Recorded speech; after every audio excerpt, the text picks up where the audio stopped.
Fazer a leitura bíblica de Lucas, capítulo 7, versículo 36 ao 38. Lucas 7, 36 ao 38, tema da mensagem, perdão impagável. Diz assim, Lucas 7, 36 a 38, na Bíblia NVT, nova versão transformadora. Um dos fariseus convidou Jesus para jantar. Jesus foi à casa dele, tomou lugar à mesa. Quando uma mulher daquela cidade, uma pecadora, soube que ele estava jantando ali, trouxe um frasco de alabastro, contendo um perfume caro. Em seguida, ajoelhou-se aos pés de Jesus, chorando.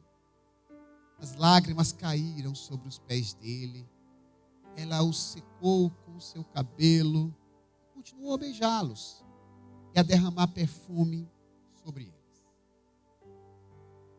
Segundo matéria da revista Super Interessante, uma pessoa é capaz de sentir aproximadamente 10 mil cheiros diferentes ao longo da vida. Veja que impressionante. Segundo pesquisa científica, podemos sentir mais de 10 mil cheiros diferentes. O cérebro humano consegue trazer à tona fatos esquecidos, caso um odor ou perfume sejam detectados. O cheiro da comida da sua avó que trouxe boas lembranças pode ser rememorado depois de muitos anos depois. O perfume da pessoa por quem você se apaixonou pode fazer tuas emoções vibrarem depois de muito tempo. O aroma de limpeza de um determinado ambiente pode se tornar uma memória afetiva para você. Teu olfato é uma dádiva de Deus e está diretamente ligado às tuas emoções. Teu olfato pode ser um instrumento espiritual, inclusive, para te fazer reviver momentos interessantes na presença de Deus. Lucas 7, texto que a gente acabou de ler, descreve o ambiente tomado por um perfume agradável, derramado por uma mulher que estava arrependida de seus pecados. Jesus, nesta ocasião, chega a dizer que a atitude daquela mulher entraria para a história. Seria lembrada por muitas e muitas gerações. O perfume exalado naquele recinto lembraria a atitude dessa mulher durante muito e muito tempo.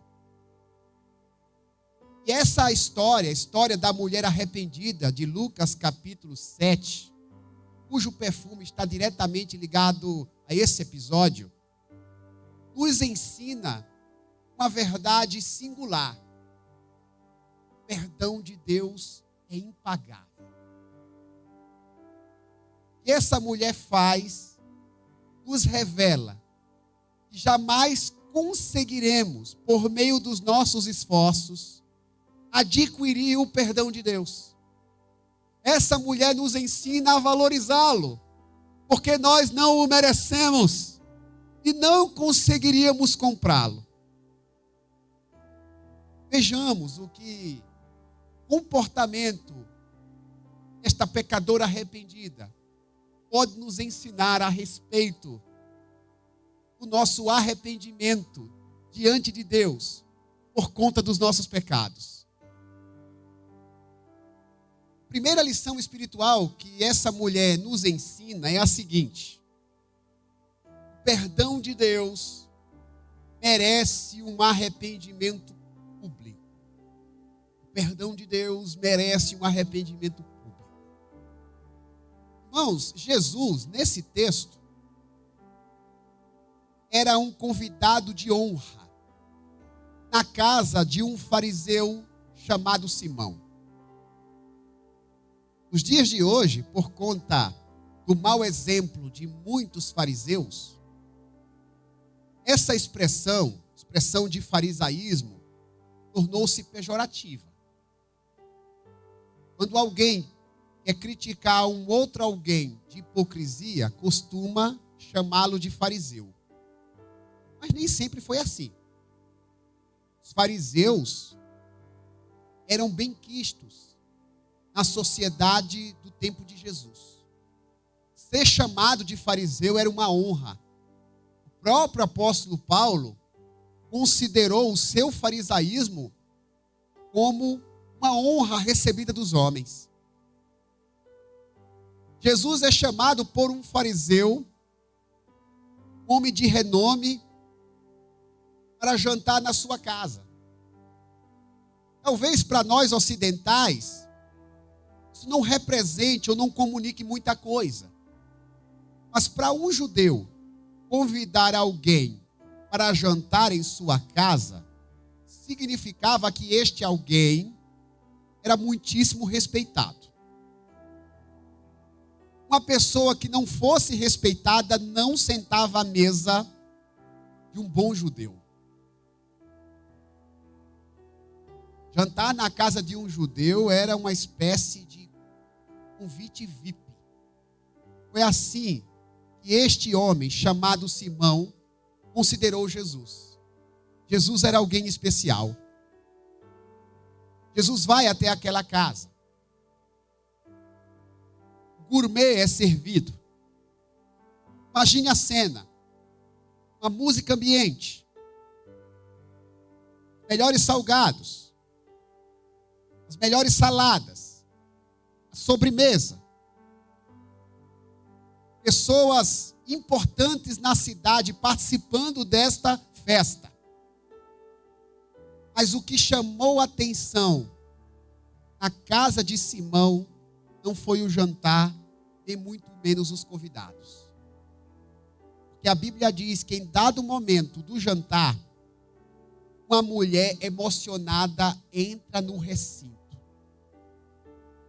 Uma mulher sem ser convidada entra na sala de jantar e vai em direção ao mestre, derramando perfume sobre ele. A Bíblia não diz como aquela mulher conseguiu entrar naquela casa sem ser convidada. Mas algum jeito ela deu. E ela chamou a atenção de todos, simplesmente porque entrou. Não bastasse essa entrada inesperada, a mulher derrama perfume sobre Jesus. Eu não sei se você percebeu nesse texto que o nome dela não é citado. Alguns homens e algumas mulheres da Bíblia têm os seus nomes citados. Não é o caso dela. Sabe por quê? Porque as pessoas conheciam esta personagem pelo pecado que ela havia cometido. Porque, segundo a história, garotas de programa eram chamadas de pecadora ou pecadoras. Seus nomes eram esquecidos. Outros pecados que fossem cometidos não tornavam as pessoas com esse apelido. As pessoas não recebiam esse apelido naquela época, quando cometiam outros pecados. Mas quando vendiam seus corpos, quando mulheres vendiam seus corpos, seus nomes desapareciam. Elas eram chamadas de pecadoras. Seus nomes eram colocados no baú do esquecimento. Eu imagino que fosse uma forma de desdém. De desdém em relação à pessoa por conta da sua vida pregressa. Como é que você se sente quando o seu nome é esquecido? Como você se sente quando o seu nome é trocado? Quando criança na escola, substituíram o seu nome por um apelido de mau gosto. Como é que você se sentiu? Este era o cenário desta mulher. Mas mesmo assim ela entra na casa de Simão. Irmãos, essa mulher parece inconveniente. Sobretudo para o dono da casa. Você adentrar no lugar sem ser convidado, você é minimamente inconveniente. Mas ela compreendia que precisava externar o seu arrependimento. Afinal de contas, o seu pecado tinha sido público. A mulher compreendia que todos precisavam saber que ela estava arrependida. Irmãos, é impressionante que a postura desta pecadora está nos ensinando. Pecados públicos exigem confissões públicas. Nem todos os nossos pecados são públicos, e às vezes eles são secretos. Pecados secretos podem ser confessados secretamente. Não precisamos externá-los para mais ninguém. Mas quando os nossos pecados lhes são expostos, precisamos ter a hombridade, a coragem de reconhecer que erramos e que estamos arrependidos. A forma que aquela mulher encontrou para publicar o seu arrependimento foi entrar no lugar movimentado sem ser convidada e derramar um perfume caro sobre Jesus. As pessoas que estavam na casa de Simão entenderam que para aquela mulher nada era mais valioso do que o perdão dos seus pecados. Não, segundo o texto, aquela mulher tinha um vaso de alabastro contendo um perfume caríssimo. Talvez fosse suas economias. Ao longo do texto a gente percebe que essa mulher estava arrependida pelos seus pecados, então ela tinha abandonado sua profissão iníqua. Ela tinha abandonado as ruas. Para ela não seria fácil reconstruir a sua vida.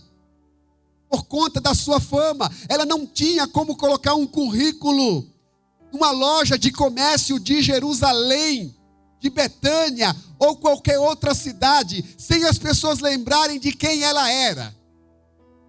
Não seria fácil ela remontar a sua história, ela conquistar o seu sustento. Talvez aquele perfume fosse o único meio de sua sobrevivência.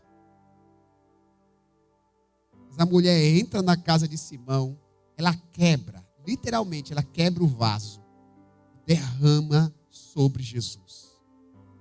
Ela queria que todos entendessem que nada era mais precioso para si do que a misericórdia de Deus. Quanto vale o perdão de Deus para você? Quanto vale? Do ponto de vista da semântica, todos nós diríamos muito. Mas do ponto de vista prático, quanto vale? Aquela mulher, o perdão de Deus valia mais do que o perfume caro. Valia muito mais do que a vergonha de entrar numa festa sem ser convidada. Tudo bem, eu estou sendo inconveniente. Mas quanto vale o perdão para mim? Expor aqui que estou arrependida para todos. Ela sabia que seria alvo de crítica e foi. Se você lê o texto completo, ela foi alvo de crítica, inclusive do dono da casa. Mas para ela nada era mais relevante do que o perdão de Jesus. Ela não teve vergonha de expor o seu arrependimento. Irmãos, nós não podemos ter vergonha de nos arrependermos em público. Se cometemos pecados públicos, temos que ter coragem. Quando a gente se desvia da fé, ou abandona os caminhos, a gente, via de regra, faz loucuras. Fica arrogante, orgulhoso. Começa a achar que não precisa de ninguém, nem do próprio Deus. Se não tomarmos cuidado, quando a gente precisa voltar para Deus, a gente quer voltar na surdina, como se nada tivesse acontecido. A gente quer voltar no silêncio, como se não tivéssemos feito nada de errado. Para voltar aos pés do Salvador, a gente precisa publicar que estamos arrependidos, sim. Se erramos, as pessoas precisam saber, olha, eu errei. Nós erramos, estamos arrependidos. Temos que ter humildade para confessar publicamente que estávamos errados. Por exemplo, se ofendemos alguém em público, podemos pedir perdão às escondidas. Se eu ofender o Rafael Turino em público, o mínimo que eu posso fazer para reparar o erro que eu cometi é de público pedir perdão ao Rafael Turino. Se eu ofendi a Jéssica em público, o mínimo que eu posso fazer é pedir perdão em público. Não dá para pedir perdão às escondidas quando eu ofendi a Jéssica em público. E não é por causa dela. É porque as pessoas precisam saber que eu estava errado. Que eu cometi um erro grave. Queria citar outro exemplo aqui. Se nós mentimos em público, precisamos desfazer a nossa mentira também em público. Não dá para propagar uma mentira pelas redes sociais, no Facebook, Instagram, nos meus stories, e depois mandar um WhatsApp secreto para a pessoa que foi vítima da mentira. Todos precisam saber que eu errei, mas não é fácil. Porque reconhecer que errou é coisa de gente corajosa e gente humilde. Por isso que a Bíblia diz, humilhai-os, pois ao seu tempo o Senhor vos exaltará. Ele mesmo que se humilhar, o Senhor o exaltará. Se fizermos qualquer coisa diante dos outros, qualquer coisa errada, precisamos reconhecer diante dos outros que erramos. Esse tipo de postura agrada a Deus, porque denota a sinceridade de quem deseja o perdão e não quer mais voltar a pecar. Aquela mulher tinha se arrependido. Jesus disse que ela estava demonstrando aquele carinho porque entendeu muito o perdão que recebeu. E ela estava ali assim, fazendo um compromisso diante da sociedade. Olha, eu estou arrependida. E imagine se ela faz toda aquela cena e depois ela volta para as ruas para cometer o mesmo pecado. Ela seria alvo e vítima de chacota. Sua atitude não seria nobre. Seria uma hipocrisia. Então ela estava declarando, olha, para aquela vida pregressa, eu não volto mais, porque eu estou arrependida, porque nada vale mais do que o perdão de Deus para mim, nada.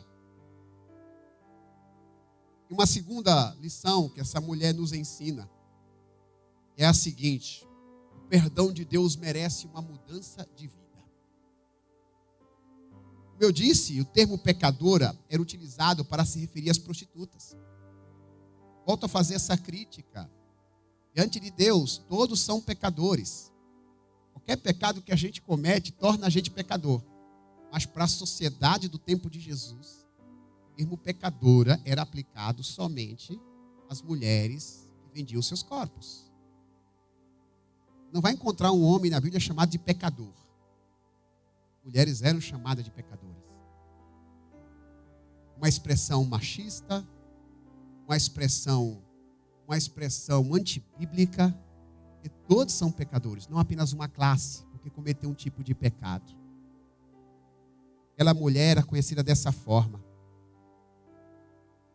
Por isso que na sequência do texto, Simão fica escandalizado, porque mulher que era conhecida como garota de programa, ela toca em Jesus. Jesus deixa que uma mulher que tocou em muitos outros homens por causa de dinheiro tocar nos seus pés. Ela derrama perfume sobre Jesus, começa a chorar copiosamente, se ajoelha, começa a tocar nos pés do Salvador, beija os pés do Salvador, usa os seus cabelos para enxugá-lo.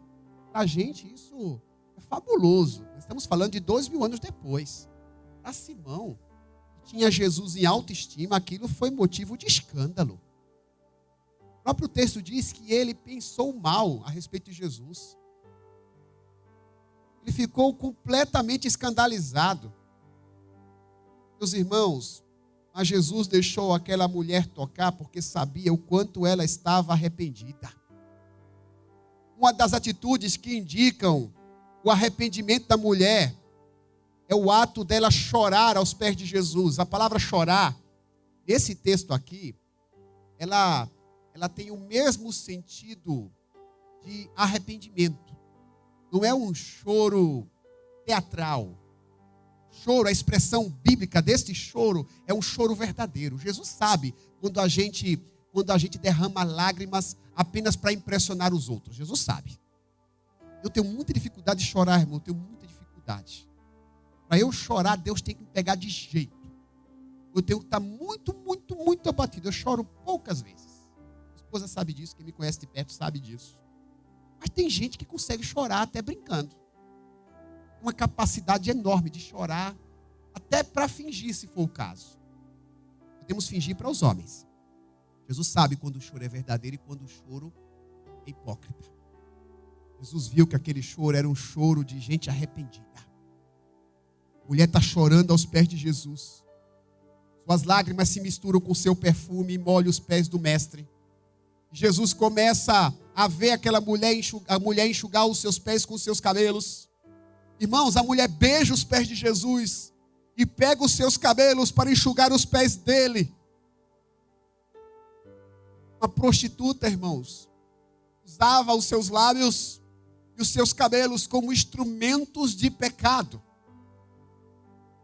Os cabelos de uma prostituta eram bem tratados, perfumados, para seduzir os homens. Mas aquela mulher estava demonstrando para Jesus que os seus cabelos não seriam mais utilizados para seduzir ninguém. Os seus cabelos não eram mais objetos de sensualidade. Os seus cabelos agora eram para servir o Rei dos Reis.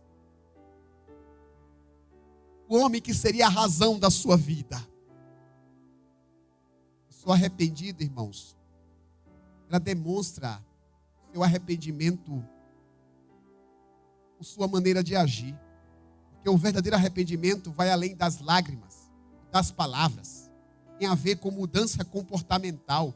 Uma palavra muito comum na Bíblia, utilizada no contexto de arrependimento, é conversão. Para entender o que é conversão, você nem precisa ser teólogo, nem religioso. Não somente você ter uma carteira de motorista, porque você aprende o significado da placa conversão. É o mesmo sentido da conversão bíblica.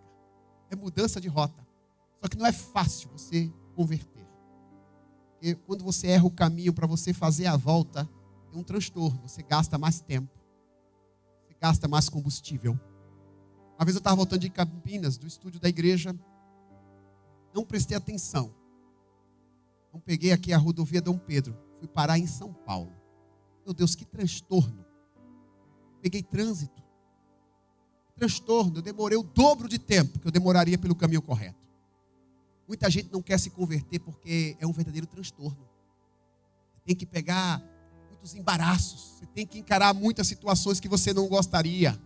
Mas isto é o arrependimento. E quanto vale o arrependimento para você? Porque o pecador arrependido, ele deixa de servir o pecado para servir a Cristo, tal como fez essa mulher. Provérbios 28:13 diz: quem cobre as suas transgressões jamais prosperará, mas o que as confessa e abandona alcançará misericórdia. Arrependimento implica confessar e deixar. Curioso isso, que a Bíblia fala de confessar. Não é só deixar. A Bíblia fala para você abrir a boca e dizer: eu errei. Não é simples, irmão, porque nem todo mundo vai acreditar no seu arrependimento. Você vai ter que olhar para os seus adversários humanos. E esses adversários desconfiarem de você, zombarem de você, difamarem você. Mas a confissão, ela faz parte do arrependimento. Romanos 10:9 diz: se com tua boca confessares a Jesus como Senhor. A confissão é importante. Mas a confissão sem mudança de vida não tem sentido. São palavras vãs, palavras inúteis. A Bíblia diz: o que confessa e abandona alcança misericórdia. A mulher entra na casa de Simão como pecadora. Até hoje a gente não sabe o nome dessa mulher. Gente que arrisca dizer que era Maria Madalena, mas não tem respaldo bíblico para afirmarmos isso. Gente que diz que é Maria, irmã de Lázaro, também não temos respaldo bíblico. A Bíblia não fala o nome dela. Não fala o nome dela. A gente vai saber o nome dessa mulher no céu. Chegar no céu, vou perguntar lá, quem é a mulher pecadora, a mulher que quebrou o vaso de alabastro. Essa mulher sequer se preocupou em ser reconhecida pelo nome. Jesus nem se preocupou em dizer a todos, olha, o nome dela é esse, parem de chamar de pecadora.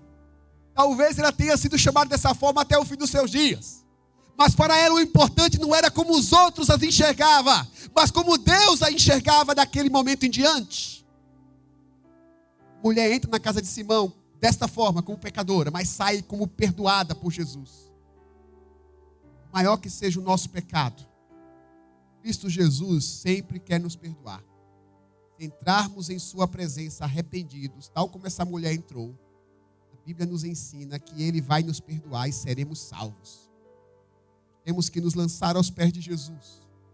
Nós, pecadores, voltar o nosso coração para Ele. E se estivermos em Cristo, a Bíblia diz, nenhuma condenação haverá. Romanos 8, versículo 1. Portanto, nenhuma condenação há para aqueles que estão em Cristo Jesus. Não andam segundo a carne, mas segundo o Espírito. Ninguém poderá acusar os filhos de Deus, diz o texto de Romanos. É Deus quem os justifica. Quem os condenará? Quem os condenará? Quem os condenará? Ninguém pode condenar. Porque Jesus é bom, Ele quer perdoar a gente.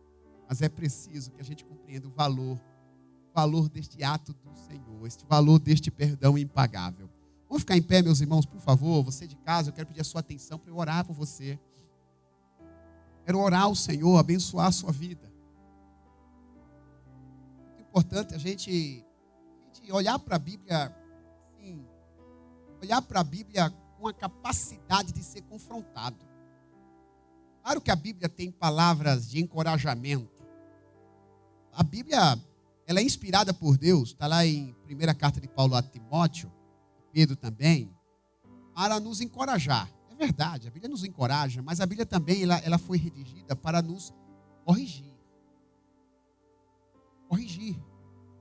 Para nos repreender. No grego, a palavra repreender, Samira, significa bater de perto. A ideia de repreensão na Bíblia tem a ver com batida. Sabe aquela palmada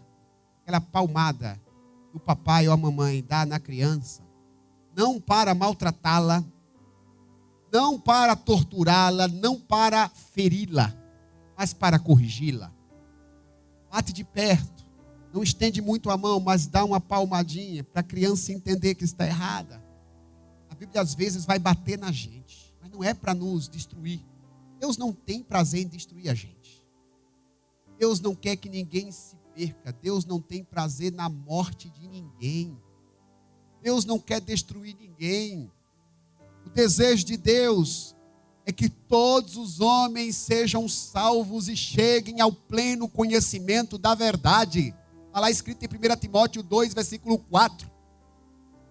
Mas para que isto seja uma realidade em nossa história, precisamos apanhar da Bíblia, ser confrontado pela Bíblia. A Bíblia tem nos confrontado a importância de nos arrependermos. O pecado daquela mulher era prostituição. Qual é o seu pecado? Você também é pecador. Tem pecados que somente Deus conhece. O teu pecado, ele continua válido enquanto não houver arrependimento. Você já se arrependeu do seu pecado? Qual é a sua fraqueza? Você está cometendo pecados públicos? Você já se arrependeu publicamente? Já cometeu pecado secreto? Já se arrependeu secretamente? É o momento da gente refletir. Você de casa, tem que se arrepender, irmão. Se não tem arrependimento, não tem salvação. Poderia aqui fazer um culto aqui, culto light, culto coach. Eu estava com os meninos da música, vamos fazer assim umas músicas humanistas, aquelas músicas que valorizam o homem, mostra que o homem é o centro do universo. Não tem ninguém mais especial que essas pessoas. Oh, seria maravilhoso. Existem cursos, você sabia disso? Cursos de retórica no meio religioso. Nós poderíamos fazer até para poder, assim, termos mais popularidade, termos mais like, mais inscritos, mais pessoas. Mas não seria honesto diante de Deus. No que diz respeito à nossa missão. Nossa missão aqui é pregar o arrependimento. Foi o primeiro tema de mensagem que Jesus pregou. Marcos 1, versículo 15, a Bíblia diz: e apareceu Jesus no deserto, pregando o arrependimento. Primeiro tema da mensagem. Primeiro culto, lá na beira da praia, Jocely. Hoje o tema da mensagem é arrependimento. Arrependimento. E Jesus dizia: arrependei-vos e crede no Evangelho, porque o reino de Deus está próximo. A ideia de reino de Deus diz respeito à sua vontade, à vontade do Pai. A ideia de proximidade não é de tempo, mas diz respeito à distância. O reino de Deus não está longe, ele está próximo, à distância de um arrependimento. Essa é a distância do reino de Deus. Precisamos nos arrepender. Claro que eu vou orar pelas suas necessidades, evidentemente. Você tem suas crises, eu vou orar e Deus vai abençoar, eu creio nisso. Mas você não pode deixar de orar reconhecendo os seus pecados, como essa mulher o fez. Se for necessário, quebre o vaso de alabastro.